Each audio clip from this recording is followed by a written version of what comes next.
पंचास्तिकाय संग्रहमध्ये गाथा नंबर 45 बघत होतो आपण. अविभक्तमनन्नत्तं दवगुणानं विभक्तमन्नत्तं नेच्छन्ति निश्चयन्नु तविवरीदं हि वातेसिं. इथं आहे जयश्री गाथा.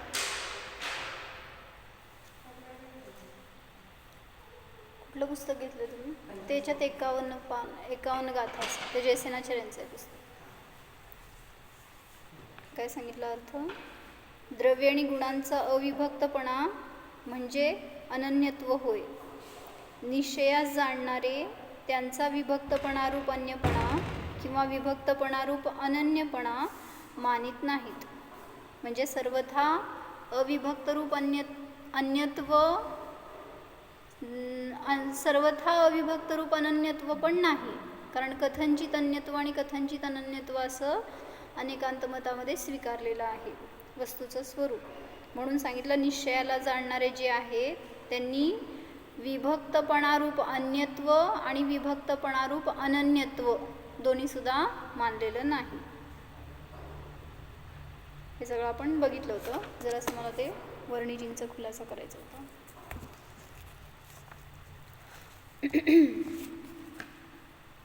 कालपर्यंत काय सांगितलं? काय अडचण आहे का कोणाला? त्याच्यामध्ये शंका आहे का?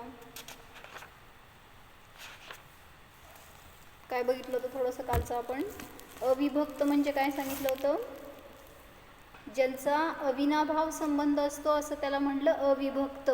विभक्त जे राहू शकत नाहीत असे ते द्रव्य आणि गुण यांना म्हटलं अविभक्तत्व. आणि अनन्यत्व दोन शब्द आलेत ना. अविभक्तत्व घेतलंय अविनाभाव संबंधासाठी. द्रव्य आणि गुणांचा अविभक्त अनन्यत्व असा संबंध आहे असं घेतलंय ना. तर अविभक्त मध्ये काय सांगितलं होतं?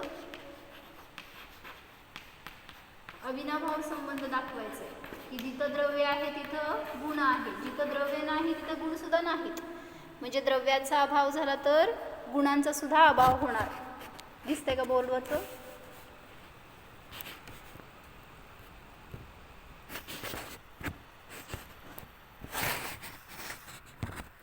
दिसतंय. तर यांच्यामध्ये अविभक्तत्वरूप अनन्यत्व आहे. दोन्हीचा अर्थ एकच होतो की प्रदेशभेद नाही त्याच्यामध्ये, पण एक विवक्षा दुसरीकडे दाखवली, एक विवक्षा दुसरीकडं. मग अविभक्त म्हणत असताना द्रव्य आहे तिथंच गुण आहे असं त्याचा संबंध दाखवला. आणि अनन्यत्व म्हणत असताना प्रदेशाच्या अपेक्षेने अभिन्न आहेत, म्हणजे अभिन्न प्रदेशी आहेत हे दाखवायचे. द्रव्य आणि गुण हे अभिन्न प्रदेशी आहेत.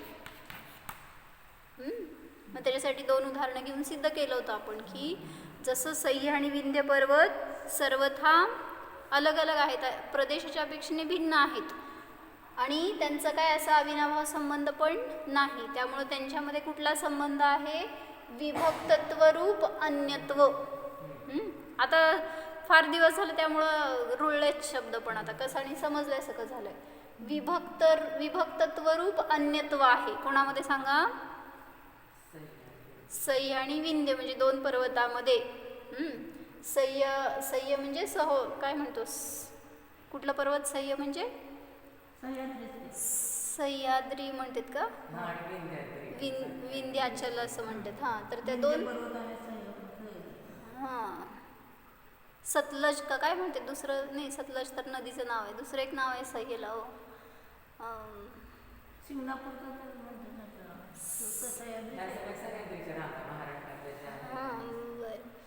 तर ते 2 पर्वत जसे एकमेकांपासून सर्वथा भिन्न आहेत तसं द्रव्य आणि गुण एकमेकांपासून सर्वथा भिन्न नाहीत असं पहिलं उदाहरण घेतलं होतं. आणि दुसरं उदाहरण काय घेतलं होतं? हां, त्यात कुठला संबंध आहे सांगा? ह्याच्यात धरून सांगा. ह्याच्यात धरून सांगा कुठला संबंध आहे त्याच्यात? नाही, दूध आणि पाण्यामध्ये. आता सह्य आणि विंध्यमध्ये कसं सांगितलं? विभक्तत्वरूप अन्यत्व आहे सह्य आणि विंध्यमध्ये. दूध आणि पाण्यामध्ये विभक्त अन्यत्व. एक क्षेत्र बघा आहे ना. कसं म्हणायचं? विभक्तत्वरूप अनन्यत्व आहे. दोन्ही पण उदाहरणं विभक्त रूपच आहेत, त्याला व्यतिरेक दृष्टांत म्हटलं ना आपण. हां, एक आहे ते अनन्यत्व रूप उदाहरण आहे आणि एक आहे ते अन्यत्व रूप, म्हणजे एक क्षेत्रावगाहाच्या अपेक्षेने. हां हां, म्हणून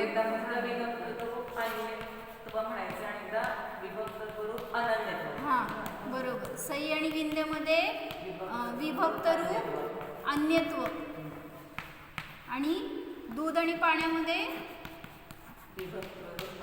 हां थोडंसं फरक केलाय. ते एकदा शब्द समजले की मग अवघड जात नाही. अशी दोन उदाहरणं घेतली आहेत. तर ही दोन्ही उदाहरणं द्रव्य आणि गुणांच्यासाठी बसत नाहीत, त्यामुळे त्यांना म्हणलं व्यतिरेक दृष्टांत.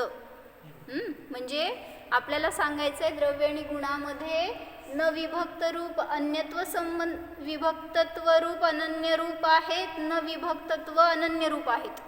तर कसा आहे त्यांचा संबंध? अविभक्तत्व रूप अनन्यत्व असा संबंध आहे द्रव्य आणि गुणामध्ये. मग ते कुठलंही द्रव्य असू देत आणि त्याचे गुण असू देत, त्यांच्यामध्ये हाच संबंध घटित होतो. मग काल उदाहरण पण सांगितलं होतं आपल्याला, काय जसं अग्नी आणि त्याची उष्णता, किंवा परमाणू आणि त्याचा एक प्रदेश आणि त्याचे स्पर्श रसगंध वर्ण आदी गुण यांच्यामध्ये सुद्धा कुठला संबंध आहे? बोला म्हणजे तुम्हाला समजणार आहे. हां, अविभक्तत्व रूप अनन्यत्व. परमाणू, त्याचा एक प्रदेश आणि त्याचे अनंत गुण. मग ह्याच्यामध्ये हां हां, कारण द्रव्य आणि गुण हे, मग त्यांनी एक कसं छान घेतलं की दूध आणि पाणी हे तुम्ही एका अपेक्षेने एक म्हणताय, एका अपेक्षेने अनेक म्हणताय. म्हणजे ते प्रदेशाच्या अपेक्षेने जरी एका क्षेत्रामध्ये आहेत, त्या अपेक्षेने तुम्ही एक म्हणताय, पण त्यांचं सत्ता भिन्न भिन्न आहे, द्रव्य भिन्न भिन्न आहे, त्यामुळे ते अन्य अन्य रूप आहेत. म्हणून तिथं आपण हे उदाहरण असं दाखवलं की द्रव्य आणि गुण यांचा दूध आणि पाण्याप्रमाणे भिन्नत्व पण नाही आणि अभिन्नत्व पण नाही, असं दाखवायचं. ते दोन्हीकडनं उदाहरण लावता येते दूध आणि पाण्याचं. काय कळलं? म्हणजे जसं दोघं एकत्र येऊन एक बनलेत, असं पण द्रव्य आणि गुणांचा संबंध नाही. म्हणजे ते कसे आहेत? नॅचरली आहेत ना, स्वभाव आहे द्रव्य आणि गुण त्याचा आहे. अग्नी आणि उष्णतेचं सांगितलं कसा, असा संबंध नाही. दूध आणि पाणी जसं एक झालेले आहेत तसा एक असा पण संबंध नाही. हां हां हां, द्रव्य आणि गुण हे दूध पाण्याप्रमाणे त्यांचा संबंध नाही. हां हां, मग तुम्ही ह्याला एक म्हणताय ना, तर एक झालेत हे दोघं जण, तरी सुद्धा असं द्रव्य आणि गुण एक होत नाहीत. म्हणजे जरी एक आहेत द्रव्य आणि गुण, तरी असा संबंध त्यांच्यामध्ये नाही. थोडंसं सूक्ष्मतेने छान वर्णन कळतंय ह्याच्यावरनं, म्हणजे द्रव्य आणि गुणांची सगळं वस्तू स्वरूप चांगलं समजून सांगितलंय.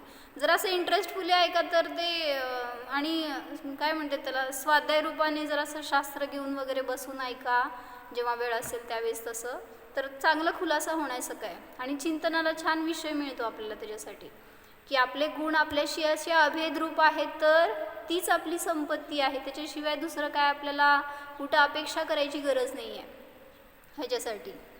आणि वेगळे हेतू देऊन, वेगळे दृष्टांत देऊन त्यांनी सगळी सिद्धी केली आहे. हीच गाथा सेम सांगितलं प्रवचनसारची 106 नंबरची गाथा आहे, त्याच्यात पण असंच घटवलंय. काय? अविभक्त अनन्नत. काय आली ती गाथा? अविभक्त मणन्नत्तम पुधत्तमेदी सासणम ही वीरस्स, अशी गाथा घेतली आहे. त्यामध्ये पण त्यांनी कसं घेतलंय? अनन्यत्व संबंध असतो, सॉरी अन्यत्व आणि पृथक्त्व अशा दोन प्रकारचे अभाव दाखवलेत ना. मग द्रव्य आणि गुणामध्ये कुठलं भिन्नत्व आहे? भिन्नत्वाचे दोन भेद आहेत बरं का. हे पृथक्त्व लक्षणरूप भिन्नत्व आणि अन्यत्व लक्षणरूप भिन्नत्व. म्हणजे प्रदेशाच्या अपेक्षेने भिन्न भिन्न असतात, तर त्यांना म्हटलं पृथक्त्व लक्षणरूप भिन्नत्व. आणि जेव्हा द्रव्य आणि गुण किंवा द्रव्य आणि पर्याय त्याची असा संबंध दाखवतो, त्यावेळेस तिथं अन्यत्व लक्षणरूप भिन्नत्व घटवलं जातं. मग हीच गाथा सेम त्याच्यामध्ये पण वर्णन करून त्याचं वेगळं खुलासा केला आचार्यांनी.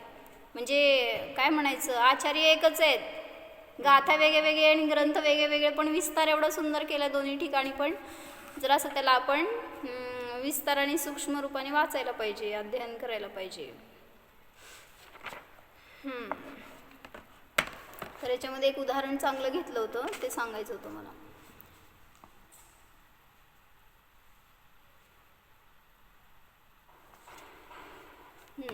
अविभक्त म्हणजे म्हणलं होतं अविनाभाव संबंध असलेले.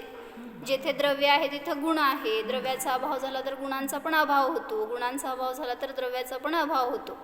जे एकमेकाला सोडून राहत नाहीत ते विभक्त नसतात, म्हणजेच ते अविभक्त असतात. काय कळलं?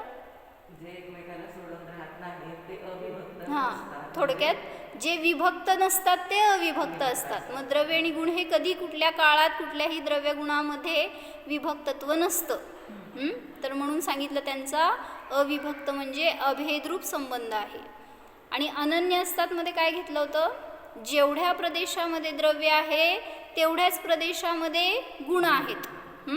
जो द्रव्याचा प्रदेश तोच गुणाचा प्रदेश आहे असं म्हणलं जातं. म्हणून तिथं अनन्य हा संबंध दाखवला गेला. अविभक्त अविनाभावाकडे दाखवलं आणि अनन्यत्व हे प्रदेशाकडे दाखवलं. मग त्याला उदाहरण दिलं त्यांनी. उदाहरण एक देश घटवायचं तर म्हणले की भारत देश आहे तो त्याच्या क्षेत्राशी अभिन्न आहे. म्हणजे केवढा भारत देश आहे, एवढा जर पसरलेला भारत देश आहे तर सांगितलं समजा त्याचे एक 4000 किलोमीटर एवढी एरिया आहे समजा. तर प्रदेश तर एक एक प्रदेश भिन्न भिन्नच आहे की नाही. लोकाकाशाचे प्रत्येक प्रदेश आहेत ते एक प्रदेश म्हणजे दुसरा प्रदेश नाही आहे. सगळे प्रदेश भिन्न भिन्न आहेत. मग भारत देश हा किती प्रदेशी? असंख्यात प्रदेशी. मग सांगितलं की या भारत देशामध्ये असंख्यात प्रदेश असताना सुद्धा त्याला तुम्ही एक अखंड म्हणता का? एक द्रव्याच्या अपेक्षेने. मग तसंच म्हणलं की जे आपलं द्रव्य आहे, जीवद्रव्य आहे, तो सुद्धा असंख्यात प्रदेशी आहे. भलेही ते प्रदेश लोकाकाशाकडनं बघितलं तर प्रत्येक प्रदेश भिन्न आहेत, पण द्रव्याचे प्रदेश दाखवत असताना त्यामध्ये अखंडता दाखवली जाते. म्हणजे एक द्रव्य अखंड आहे त्यामुळे त्याचे प्रदेशसुद्धा अखंड असतात, त्याच्यामध्ये खंड नसतो. म्हणून सांगितलं की जेवढ्या क्षेत्रामध्ये भारत पसरलेला आहे तर ते त्याचे प्रदेश भारताशी अभिन्न असतात, भिन्न भिन्न नसतात. भलेही त्याच्यामध्ये अनेक राज्य येऊन मिसळलेत, अनेक जसं म्हणलं ना युनायटेड स्टेट का म्हणायचं? अमेरिकेला युनायटेड स्टेट म्हणतात ना, का म्हणायचं? हां, म्हणजे अनेक राज्य मिळून वगैरे जे बनलेलं आहे त्याला म्हणलं हां युनायटेड स्टेट. हां, जे युनिट झालं आहे त्यांचे एकत्र आलेले आहेत. मग तसं एकत्र येऊन द्रव्य आणि गुण बनलेले नाहीत. पण जेव्हा त्याला अखंड बघतो एक अमेरिका म्हणून, भारत म्हणून, तर त्यावेळेस ते एक अखंड द्रव्य आहे. त्याप्रमाणे प्रत्येक द्रव्य त्याच्या क्षेत्राशी अभिन्न आहे आणि अखंड आहे, त्याच्यामध्ये खंड नाही. तसंच अजून एक उदाहरण दिलं की कोणी एक व्यक्ती आहे, त्याची उंची 5 फूट आहे, त्याचं वजन समजा 50 किलो आहे. तर व्यक्ती एकीकडं आणि त्याची उंची एकीकडं, व्यक्ती एकीकडं त्याचं वजन एकीकडं असं नसतं. मग जेवढ्या क्षेत्रामध्ये तो जीव तो व्यक्ती आहे, तो मनुष्य आहे, तेवढ्याच क्षेत्रामध्ये त्याची उंची, रुंदी, लांबी, वजन, रूप सगळं तेवढ्याच एरियामध्ये आहे ना. त्यामुळं ते त्याच्याशी अभिन्न म्हणतो आपण. खूप स्थूल आहे उदाहरण, फक्त समजण्यासाठी म्हणून लावलं आहे. तर सांगितलं तो व्यक्ती भिन्न आणि त्याची उंची किंवा रूप किंवा वजन हे सगळं भिन्न आहे असं नसतं. दोहोंचे प्रदेशसुद्धा एकच आहेत असं म्हणलं जातं. तसं सांगितलं द्रव्य आणि गुणांचे प्रदेश अभिन्न असतात. मग त्यांनी तिथे एक प्रश्न विचारलाय की परमाणूचं काल काय सांगितलं आपण? परमाणू एक द्रव्य आहे, एक प्रदेशी आहे, मग त्याच्यावर अनंत गुण कसे, असा प्रश्न विचारला शंकाकाराने. एका प्रदेशावर एकच गुण असायला पाहिजे, एक प्रदेशी, एक द्रव्य आणि अनंत गुण कसं काय? का?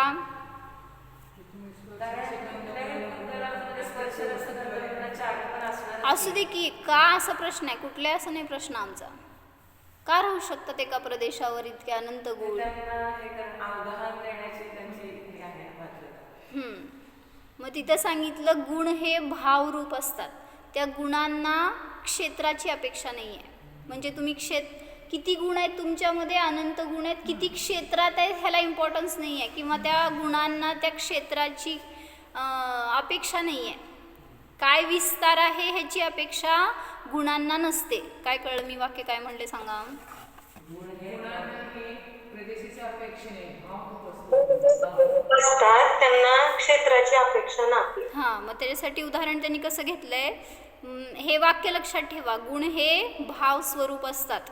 तर त्यांनी उदाहरण त्याच्यासाठी घेतलं की काल, टाईम म्हणतो ना आपण, त्या टाईमला, कालाला क्षेत्राची गरज नाही आहे, म्हणजे क्षेत्रावरून कालाचं माप नाही आहे.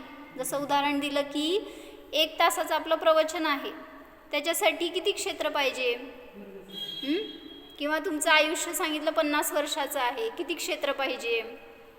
म्हणजे रिलेशनच नाही आहे ना त्यांचं एकमेकांशी. म्हणून सांगितलं की कालाला जसं क्षेत्राची अपेक्षा नसते, तसं सांगितलं गुणांना सुद्धा क्षेत्राची, प्रदेशांची अपेक्षा नाही.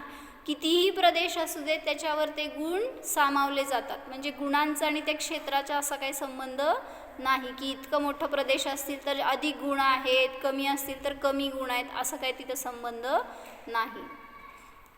म्हणून काळ जसं क्षेत्र निरपेक्ष आहे तसंच सांगितलं गुणसुद्धा प्रदेश निरपेक्ष असतात.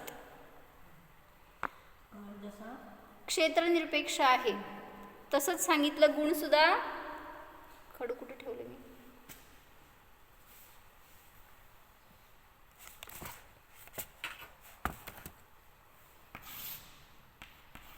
दोन गोष्टी घटवल्यात, एक काळाकडून घेतलंय आणि एक काळ जसं क्षेत्र निरपेक्ष असतो तसंच सांगितलं गुणसुद्धा क्षेत्र निरपेक्ष, प्रदेश निरपेक्ष असतात. दिसतंय का बोर्डवरचं? काय नाही, मी वाक्य लिहिलंय, राहू दे, तुम्हाला नाही दिसलं तरी पण. काळ जसं क्षेत्र निरपेक्ष असतो तसंच गुणसुद्धा प्रदेश निरपेक्ष असतात. दुसरं उदाहरण, हां तेच की 1 तासाचं जर काळ आहे तुमची आयु आहे 50 वर्षाची, किती क्षेत्रात आहे? काय अपेक्षा नाही आहे त्याला. किंवा म्हणलं 1 तासाचं आपलं हे विधान आहे, प्रवचन आहे, किती क्षेत्रात आहे, किती विस्तार आहे त्याचा, असं काय त्याला आवश्यकता नाही आहे. मग तिथं उदाहरण दिलं त्यांनी की तुम्ही प्रवचन घ्यायला लागला आणि इतके लोक येणार आहेत असं असेल तर त्याला क्षेत्राची तुम्ही अट ठेवणार, कमी जास्त क्षेत्र पाहिजे. पण काळामध्ये भलेही तुम्ही 5 मिनटं घ्या नाहीतर 1 तासभर घ्या, त्याच्यामध्ये सांगितलं की काळ किती, जेवढा आहे तेवढाच राहणार आहे, क्षेत्राची तिथं कमी जास्त आहे म्हणून काळ कमी जास्त होत नाही.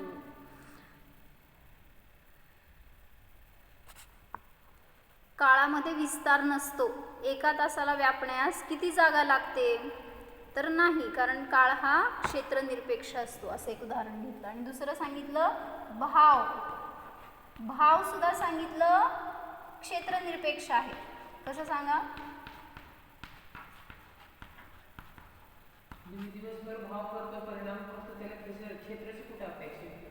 कुठला भाव करतो त्या भावाला क्षेत्राची अपेक्षा नसते. जसं म्हणलं उदाहरण, तुम्ही भक्ती करताय, भजन म्हणताय, काहीतरी पूजन स्तवन करताय, किती क्षेत्रात करता हो? रागद्वेष करतोय, क्रोध केला, किती क्षेत्रात केला? म्हणजे क्षेत्र कमी आहे म्हणून राग कमी, भाव कमी, तिथं भक्ती कमी असं नाही आहे. क्षेत्र अधिक आहे म्हणजे म्हणून भाव भक्ती आपली अधिक आहे असं नाही आहे. म्हणून तिथं उदाहरण दिलं की जसं भाव हे क्षेत्र निरपेक्ष आहे तसंच गुणसुद्धा क्षेत्र निरपेक्ष असतात. खूप मोठं मंदिर आहे, खूप मोठं हॉल आहे, खूप मोठा मॉब आहे म्हणून मी माझं भक्ती खूप जास्त करतो, असं कुठंही त्या भावाचा संबंध नाही. म्हणून जसं दुसरी अपेक्षाच नाही, निरपेक्षताच दाखवायची ना आपल्याला. जसं हे गुण सुद्धा तुम्हाला एका प्रदेशात कसे व्यापतात ह्याच्यासाठी तर प्रश्न आलाय. एका परमाणूच्या एका प्रदेशामध्ये अनंत गुण कसे काय व्यापतात, त्याच्यासाठी हा प्रश्न निघालाय ना आपला. मग जसं तिथं उदाहरण दिलं त्या काळाला सुद्धा क्षेत्राची गरज नाही आहे किंवा भावाला सुद्धा क्षेत्राची अपेक्षा नाही आहे, म्हणून सांगितलं की त्या विस्तारावर अवलंबून नाही आहेत काळ आणि भाव. मग तसं गुणसुद्धा कुठल्याही विस्तारावर, प्रदेशावर अवलंबून नाहीत. म्हणून गुण सांगितलं की अनंत गुणांनाही एक प्रदेश सफिशियंट आहे, तेवढ्या एका प्रदेशावर सुद्धा ते अनंत गुण सहजतेने राहू शकतात. कारण गुण हे भाव स्वरूप असतात, ते द्रव्यापासून भिन्न प्रदेशामध्ये नसतातच.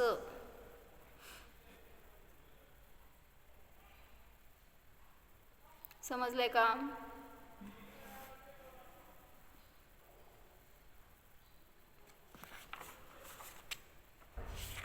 हो, समजलं. आणि छोट्या माताजी पण नेहमी सांगतात ना की जीव आहे तो असंख्यात प्रदेशी आहे आणि त्यातल्या एक एक प्रदेशावर अनंत गुण आहे. बरोबर आहे की. म्हणजे हा तेच की, म्हणजे भले परमाणूचा आपण एक प्रदेश आहे म्हणून तिथं अनंत गुण म्हणतोय, पण तसं प्रत्येक द्रव्याचे जे जे काही प्रदेश आहेत त्या प्रत्येक प्रदेशावर त्या त्या द्रव्याचे अनंत गुण म्हणजे विराजमान त्यांनी आहेत. टीकेमध्ये परमाणूचं उदाहरण घेतलंय ना, म्हणून परमाणूवर घटवून दाखवलं. हो, कारण तो स्वतः एक प्रदेशी आहे. मग तुम्ही म्हणाल जीव असंख्यात प्रदेशी आहे म्हणून राहील कधी तर त्याच्यात अनंत गुण. मग त्या एका प्रदेशाच्या परमाणूवर कसं काय अनंत गुण राहतात, अशी ज्याला शंका आली त्याच्यासाठी हा खुलासा केला की जे गुण असतात ते त्यांना त्या क्षेत्राची त्या प्रदेशाची अट नाही आहे. कमी प्रदेश आहेत म्हणून त्याच्यावर एखादं दुसरं गुण आहे असं नाही आहे.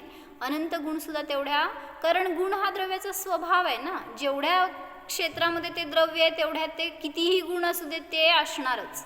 असं नाही आहे की काही गुण कमी असतील जास्त असतील असं सुद्धा नाही. काय म्हणतात? प्रदेशामध्ये गुण व्यापून असतात म्हणले ना. द्रव्यामध्ये गुण व्यापून असतात. ते द्रव्याचे जेवढे प्रदेश तेवढ्यामध्ये गुण व्यापून आहेत. मग काय प्रश्न?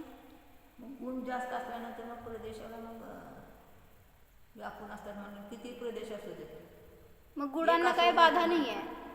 म्हणून कितीही गुण असले तरी सुद्धा ते व्यापतात. आणि प्रदेश पण किती असले तरी तेवढे जे त्या द्रव्याचे किती, जसं अनंत प्रदेशी तुमचं आकाश द्रव्य आहे, गुण किती आहे तो त्याच्यामध्ये अनंत गुण आहेत. मग अनंत प्रदेशी द्रव्यामध्ये सुद्धा अनंत गुण आहेत, व्यापतात. आणि एक प्रदेशी परमाणू आहे तरी सुद्धा अनंत गुण व्याप्त आहेत. आणि मग मग त्यांनी एक शब्द घेतला होता ना आपल्या जेसनाच्या टीकेमध्ये, यथोचित प्रदेशांमध्ये ते द्रव्य राहतं आणि त्याचे गुण त्याच्याशी अभिन्न असतात. मग यथोचितमध्ये हे अर्थ घ्यायचं की ज्याचे जेवढे प्रदेश असतील त्याच्यामध्ये ते अनंत गुण व्यापून राहतात. मग कुठलं द्रव्य आहे त्यानुसार त्याचे तेवढे प्रदेश घ्या आणि त्याचे अनंत गुण त्याच्यामध्ये राहतात.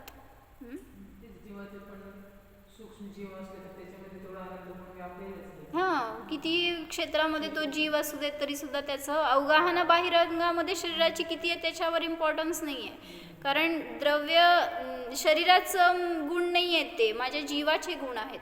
आणि त्या द्रव्याचे गुण त्या द्रव्याबरोबर अभेद असतात. मग ते द्रव्य कितीही जागेमध्ये असे नका, भले महामत्स्याच्या शरीरात असा, नाही तर मग सूक्ष्म निगोदी जीवाच्या शरीरात असा, तरी सुद्धा ते त्याच्यामध्ये तेवढे अनंत रूपच आहेत, कमी जास्त होत नाहीत.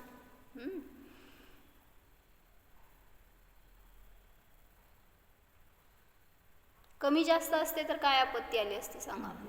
म्हणजे त्या द्रव्याचे बाहेर आले असते ना सगळं, म्हणजे त्याचं लक्षणाने ओळखताच आलं नसतं, लक्षणच करता आलं नसतं. अजून जर द्रव्याचे गुण कमी जास्त असल्यावर, प्रदेश कमी जास्त असल्यावर गुण कमी जास्त असले तर काय आपत्ती आली असती?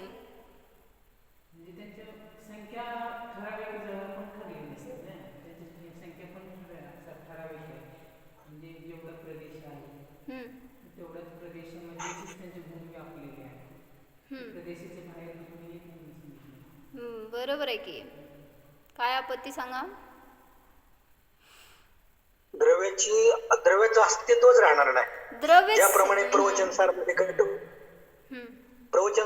घटवले की नाही, आत्मा जर ज्ञानगुणापेक्षा अधिक किंवा कमी असेल तर त्याप्रमाणे त्याचं अस्तित्वच राहणार नाही ना. मग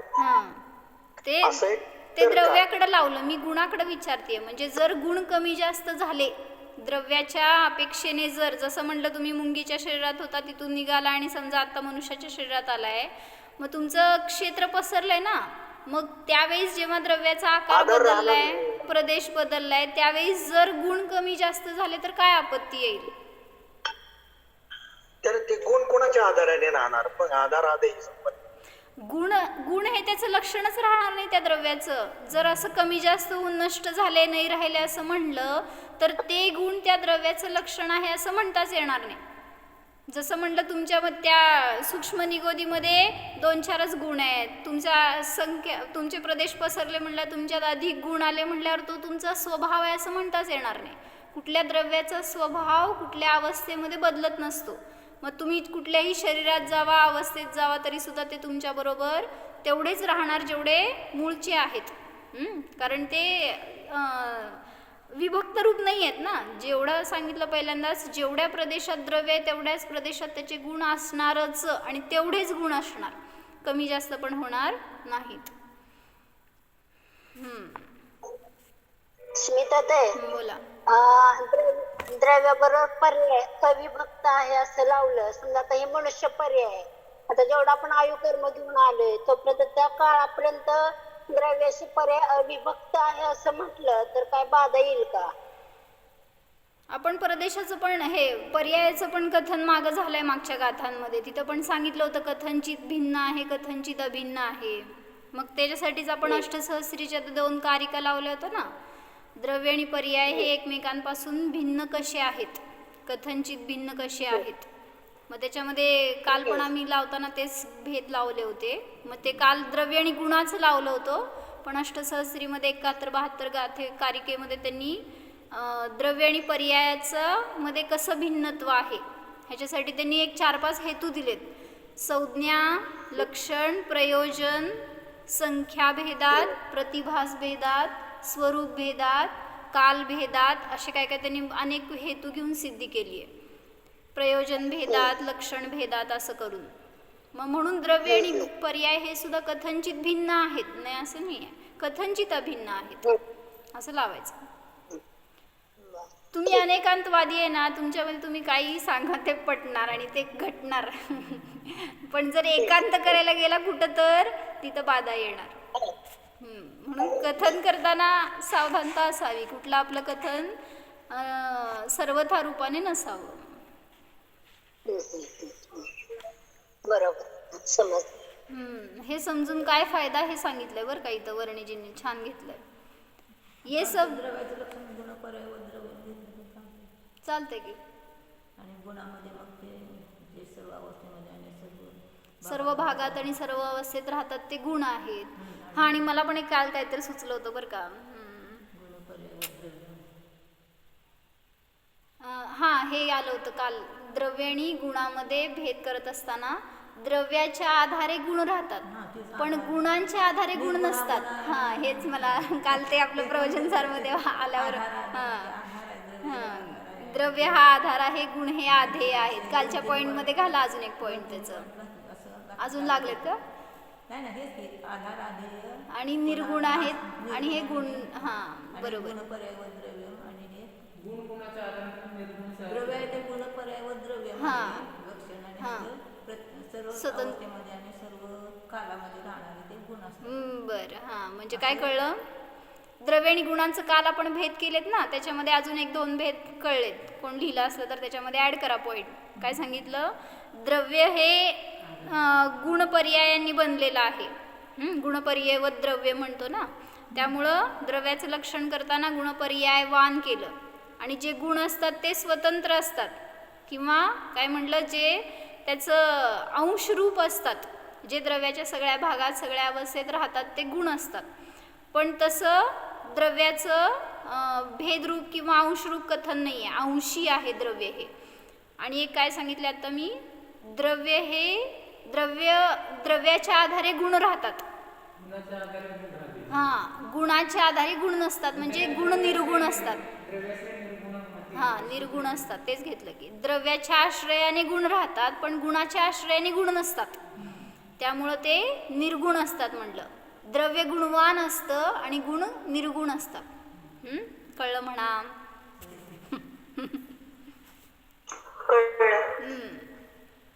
असं काल आमचं चांगलं झालं होतं, थोडी चर्चा. कालचं कॅसेट असलं तर ऐका कोणाला, सगळ्यांना ते. म्हणजे द्रव्य आणि गुणात अजून आपण कुठल्या कुठल्या अपेक्षेने भेद घटवू शकतो, अजून चिंतन करून काढायचं. जरा असं चिंतनातनं विषय निघत असतो, जरा वाचनातून वगैरे कळत असतं अजून काहीतरी वेगळं.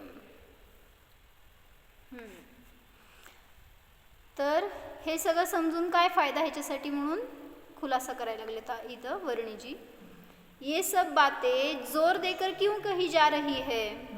इसलिए कि हम यह श्रद्धान बनाए की मैं ज्ञान स्वरूप हूँ. प्रयोजन सांगतायत ना, काय म्हणायचं, अध्यात्म इथंच लावायला येत आहे की मी ज्ञान स्वरूप आहे. हे श्रद्धान बनवण्यासाठी, अयो देवा काय झालं.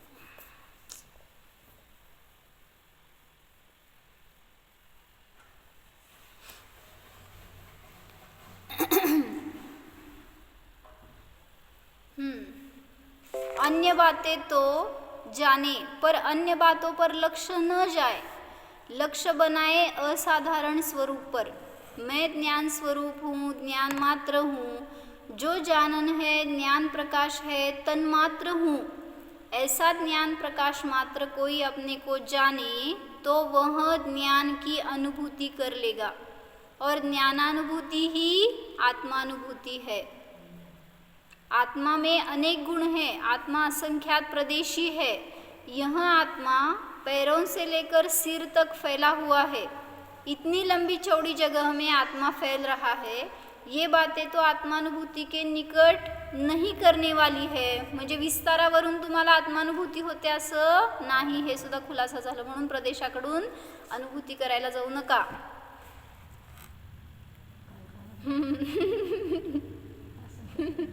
आत्मा पायापासून डोक्यापर्यंत पसरलेला आहे. याला जाणणं म्हणजे आत्मानुभूती नाही असं घटवलंय हो.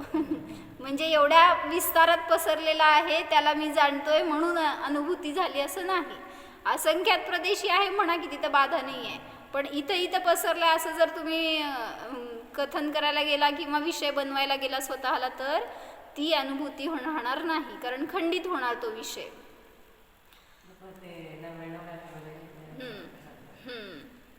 तेच काल आमची झाली ते चर्चा. प्रदेशाकडून अनुभूती करायला जाऊ नका.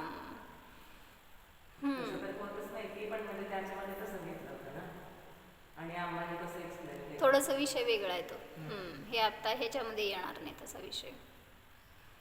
आत्मा आकाश की तरह अमूर्त है, रूप रस गंध स्पर्श से रहित है.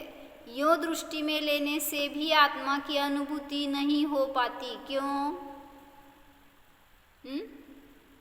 आत्मा हा स्पर्श रसगंध वर्णादीने रहित आहे, आकाशाप्रमाणे अमूर्त आहे असं म्हटलं तरी सुद्धा आत्म्याची अनुभूती होणार नाही. का? असू दे की ज्ञानानेच तर विचार करतोय की आकाशाप्रमाणे नाही, स्पर्श रसगंध वर्णवाला नाही. हा, मग तुम्ही कुठलं ज्ञान झालं हे एवढंच लावा की. हा, वैसादृश्य प्रत्यवी ज्ञान आहे, प्रत्यक्ष ज्ञान नाही. मग प्रत्यक्ष ज्ञानाने अनुभूती करणार आहे ना तुम्ही. मग हे सगळं बहिरंगातल्या कुठल्या तरी द्रव्याशी कंपॅरिझन करून अनुभूती होणार नाही.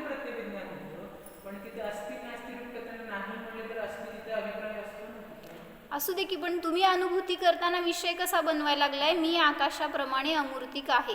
आता काय झालं तिथं? सादृश्य प्रत्यभिज्ञान झालं ते, किंवा स्पर्श रसगंध वर्णवाला तसा त्या पुद्गलाप्रमाणे स्पर्श रसगंध वर्णवाला नाही असं करायला गेल्यावर वैसादृश्य.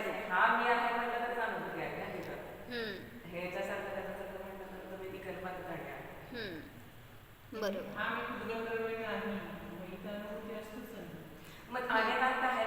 आता मी तुम्हाला तेच विचारणार होते.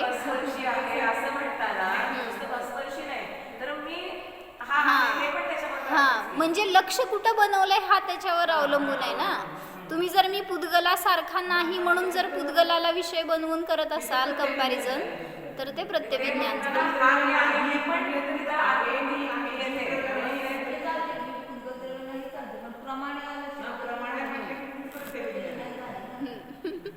सगळे शब्द सांभाळून वापरायला पाहिजे.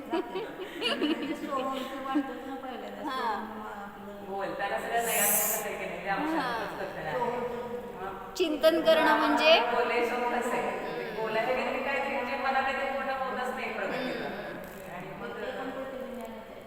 बरोबर आहे. कारण भगवंतांसारखा मी सोहम सहहम तो मी असं म्हणायला गेलं तरी सुद्धा ते परोक्ष ज्ञान झालं, प्रत्यक्ष ज्ञान नाही. म्हणून सोहमचं चिंतन करून ध्यान करायला जाता तर ते सुद्धा योग्य नाही. म्हणून अहमचं ज्ञान करा, जाणा. सोहम कुठंपर्यंत अवलंबन आहे तोपर्यंत सोहम, त्याच्या पुढं जाऊन अहम म्हणून आपण जाणलं तरच तिथं स्वतःचा विषय मिळणार. तर तूच मी आहे म्हण केला तर सहचा अर्थ तो होतो ना, तू नाही होत. तू नाही होत. तू म्हणलं तरी सुद्धा ते बहिरंगातच गेलं की तू मी म्हणजे काय झालं.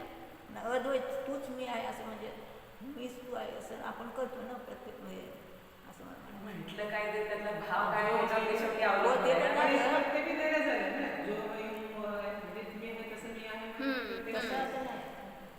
अद्वैत नमस्कार करताना तूच मी आहे असं पण असतं ना, म्हणून तर आपण त्याला पाहताना मग देवाला पाहताना मीच आहे तिथं पाहतो ना आपण. ते म्हणताना विकल्प आहे आणि ते म्हणताना शेवटी मी म्हणतो त्या- जाणीव करताना मीचीच करतोय ना आपण. तसा तू मी मी आहे म्हणत असताना तुम्ही त्यांच्या ठिकाणी स्वतःला ठेवून बघत असला तर स्वची जाणीव करता तर प्रत्यक्ष आहे, पण त्यांच्याशी कंपॅरेटिव्ह करत असाल तर ते परोक्षच झालं. आहे असं असतं ना. त्यांचं स्वरूप बघून आपण आत होतो आणि तसाच मी आहे असं म्हणजे म्हणून जेव्हा ते जाणीव होते तेव्हा द्वैत ते नमस्कार प्रत्यक्ष होणार तूच मी आहे म्हटलं तरी अद्वैत होणार नाही का होते तूच मी आहे म्हणताना दोनच आले की हो, पण तेच म्हणतो. द्वैतच झाला तो पण. असं म्हणा. मीच आहे. कुठलेही म्हणताना मीच आहे म्हणताना तरी कुठं अनुभूती आहे ते सगळं म्हणून म्हणजे जाणीव जेव्हा भाव असतात नाही मी आहे म्हणण्यात काय, मी आत्माच आहे म्हणजे मीच आहे, अनुभूतीच आहे किती. असं म्हटलं मग झाली का नाही, शब्द मी आत्मा आहे म्हणताना शब्दात जोपर्यंत अडकले तोपर्यंत कुठं हा, ठीक आहे. कुठलेही शब्द असू देत तर वाचक आहे, त्याच्या वाच्यापर्यंत गेला तर अनुभूती होणार, फक्त स्वभावाला विषय करा. तर ठीक आहे. निर्विकल्पता कुठं आहे, ज्ञानाच्या अनुभूती बरोबरच निर्विकल्प दशा आहे. कारण यह है कि अब इस प्रसंग में जानने वाला भी ज्ञान है, जिसे जान रहा है वह भी ज्ञान है. जानने में आने वाला ज्ञान है, जानने वाला ज्ञान है, ज्ञान का फल भी ज्ञान ही है. मग तिथं अभेद आहे म्हणून निर्विकल्पता आहे. मग एक वाक्य त्यांनी चांगलं घेतलं हे, जब ज्ञान और ज्ञेय अभेद हो गया वहाँ निर्विकल्पता आती ही है. जानने में दूसरा आए, जानने वाला दूसरा हो तो वहाँ विकल्प रहता है. चांगलं वाक्य आहे. काय सांगितलं सांगा वाक्य लिहा की. हां, जानने वाला और जानने में आने वाला अगर भिन्न भिन्न है तो वहाँ विकल्प होगा ही. पण जेव्हा ज्ञानच जाणतोय आणि ज्ञानालाच जाणतोय त्यावेळेस तिथं नियमाने निर्विकल्पता येणारच असं तिथं. चिंतन आहे असं जातं की न्याय जो आहे त्याला ज्ञेय करा, जो न्यायक आहे तो जर ज्ञेय केला तर सगळेच मिटले पाहिजे. म्हणून जाणणारा आहे हे सतत जाणा तर तिथं आपल्याला अनुभूती होणार. बरं, आम्ही सांगतो एका वाक्यात आता काय झालं ते. म्हणजे परोक्ष ज्ञानाने अनुभूती नाही, प्रत्यक्ष ज्ञानाने अनुभूती आहे. मग जेव्हा आपण भगवंतांकडे बघून जाणतोय की त्यांनी सांगितलं सोहम असं चिंतन करतात ना अनेक जण. आम्हाला पण सोलापूरला एक जण आले होते आणि त्यांनी म्हणले की हे कॅसेट घ्या, ऐका, त्याच्यात ध्यान छान होतंय. मग आम्ही विचारलं काय आहे त्याच्यामध्ये, म्हटले सोहम सोहम, तासभर सोहम सोहम, एवढंच आहे, त्यात काय नाही आहे. असे कॅसेट्स असतात बरं का. आता अनेक ठिकाणी तशी ध्यानाची प्रयोग करतात ते, जे विपश्यना वगैरे म्हणतात ना, आत्म्यापर्यंत जाण्याचं कला नाही आहे हो त्यांच्यामध्ये. किंवा आता सोहमचं जरी त्यांनी सांगितलं ना, ते काय अन्यमती नाही आहेत, अन्य धर्मी नाही आहेत, आपल्यातलेच आहेत लोक अनेक असे की जे सोहमपर्यंत येऊन थांबवतात. पुढं अहमची प्रतीती देणारे कोण नाही आहेत ना. मग हे दिलं आपल्याला महाराजजींनी, माताजींनी वगैरे. मग तिथं अहमपर्यंत जाण्याची कला यालाच अनुभूती म्हणलं. आणि त्या अनुभूतीलाच असं एक बळ आहे की ज्याच्यामध्ये सगळे विकल्प, सगळे भेद नष्ट होतात. मग एक वाक्य आता काय आलं होतं सांगा, आता तुम्ही सांगणार. अभेद जानने वाला और जानने में आने वाला ऐसा भेद हो तो अनुभूती नहीं. हां आणि अभेद असला तर हां अनुभूती आहे. म्हणजे जाणणारा आणि जाणीवेत येणारा एकच असेल तर नियमाने निर्विकल्पता असतेच. पण जाणणारा आणि जाणीवेत येणारा जर भिन्न असेल तर तिथं नियमाने विकल्प होणारच. उदाहरण घेऊन सांगा की जेव्हा तुम्ही आपल्याच घरातल्या व्यक्तींना जाणताय त्यावेळी जरासं निर्विकल्पता असते. काय रोजचं रुटीन माहिती असतंय, सगळे घरात आहेत, स्वस्त आहेत, बस. बाहेरचं कोणी आत आला काय करणार, विकल्प सुरू होतात ना, त्याला काहीतरी द्यायचं घ्यायचं, त्याला विचारपूस करायचं सांगायचं, म्हणजे एक विकल्प आले. जेव्हा आपल्या घरातली वस्तू आहे व्यक्ती आहे त्याच्याबद्दल निर्विकल्पता आहे, पण बाहेरचं कोणी आहे तर त्याच्याविषयी विकल्प आले. तसंच आहे ज्ञानाच्या बाहेर तुम्ही गेलात तर कुठला तरी विषय पकडणार ज्ञान, मग त्यावेळेस तिथं विकल्प येणार. पण जेव्हा ज्ञान ज्ञानात राहणार ज्ञानालाच जाणणार त्यावेळेस तिथं ती निर्विकल्पता असते. काय सांगितलं सांगा? हा की वचन म्हणजे ज्ञान असे ज्ञान ज्ञान मे ज्ञान ही हो.